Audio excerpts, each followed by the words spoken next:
Suggestion hari ni betul-betul nak bagi aku mati ya. Aku tak tahu boleh ikut ke tak, tapi kita cuba. Silap langkah, tak merasa KWSP ni. Apa-apa pun kita cuba setakat mampu sahaja. InsyaAllah, let's go. Memang satu lap je, tak boleh lebih. Aku rasa aku tak buat second lap, aku tak buat. Membunuh betul. Dah lama tak buat speed. Ini makan dia. Alhamdulillah. Nafas kat sini. Tak habis plan hari ni sebab dah maghrib. Dah lewat sangat untuk maghrib. Dan aku tak dapat nak buat tu untuk second loop tadi. Sebabnya dah barai habis. First loop dah habis gas.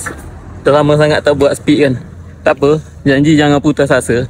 InsyaAllah nanti kita cuba lagi. Yang penting jangan paksa. Jangan terlebih paksa. Sebab kita tahu kondisi badan kita macam mana kan. InsyaAllah dah lewat, dah maghrib. Kita jumpa lagi. Assalamualaikum, bye-bye.